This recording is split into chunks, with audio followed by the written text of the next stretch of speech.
Hello, my dear viewers. March 8th has arrived, and in this release, I'd like to focus not on the battle lines, but on the informational lines.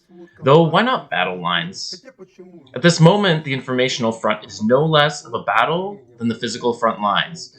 The fact of the matter is, the war is gradually, not even in the borders of Ukraine, but in everything surrounding Ukraine, it's getting a lot of momentum.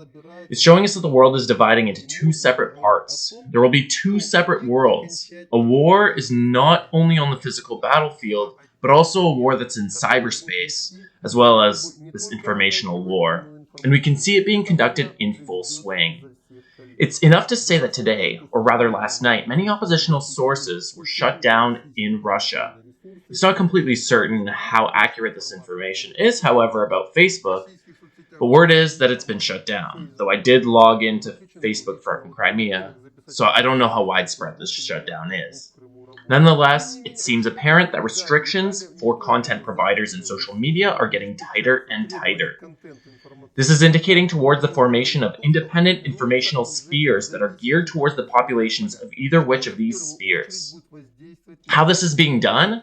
I'd like to show you to the tune of concrete Ukrainian examples from yesterday. The first example is how yesterday, or rather earlier today, the hysteria being built around the nuclear disaster that could be created at the Zaporizhzhia nuclear power plant. The idea is that Russian forces had an objective to take complete control over the nuclear power plant. I'll note that even on the third day of the war, since the start of the war, Russian front lines moved through that area, but then went onwards to their next objectives. Recently, there came new orders to secure the station completely, and with that, the disinformation channels started flowing. The hysteria has grown over the course of several hours with an ever-increasing tempo as time went on.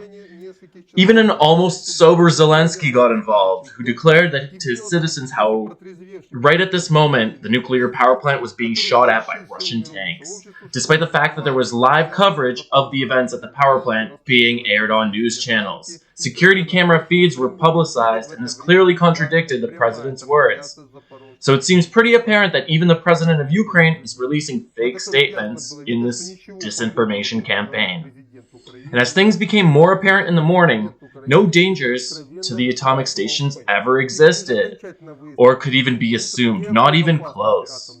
Nonetheless, official Kyiv sources were making statements of Europe's worst nightmare, the second Chernobyl, and well, we know why they might do that.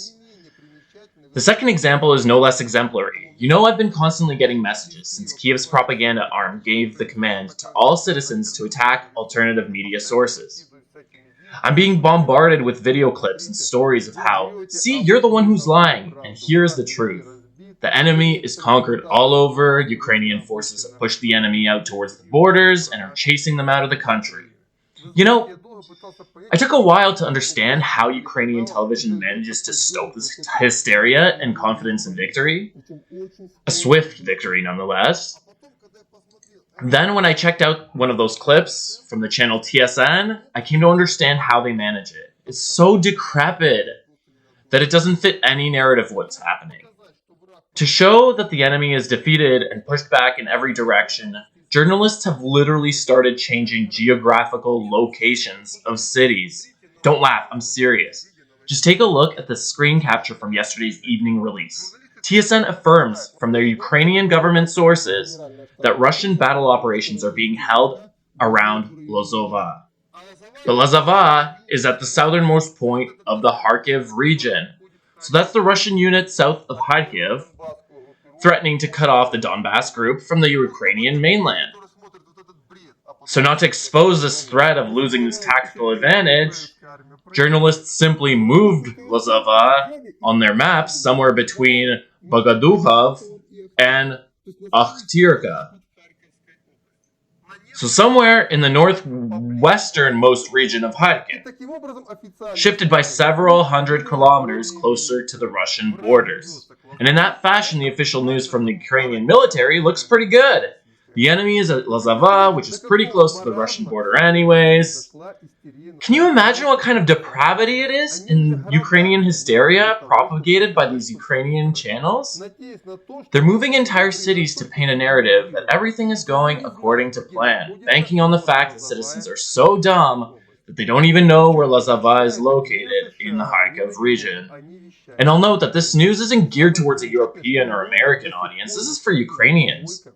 And the scariest part is that there are many that still believe in these flaming garbage heaps. They see genuine bullshit, but decide they decide to believe it anyways because they're afraid of knowing the truth of the matter, and are doing everything in their power to shut that truth up.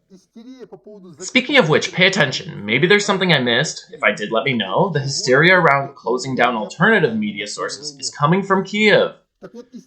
I take particular pride that I'm at the top of some of these lists, by the way.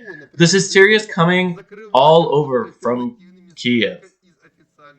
I haven't heard a single call to action from official government sources in Kiev. These news outlets, well, here's the thing. We have no reason to lie. Our opponents, on the other hand, are lying to no end. And to keep control over this fake narrative they're putting out, well, they gotta shut us up somehow. Sooner or later, though, citizens will question, what the fuck was that? Is Lazava really located between Bogodukhov and Tirka? Not south of Kharkiv? Even the people fighting with these shit-slingers on the informational front, by the way, aren't calling for these sources to be shut down. We're just calling them out for their BS directly. And that's fueling the hysteria even more, crossing all realms of reason. How are you supposed to call it, though, if a populated city is conveniently shifted 300 kilometers northwest? That's all I wanted to say in this release.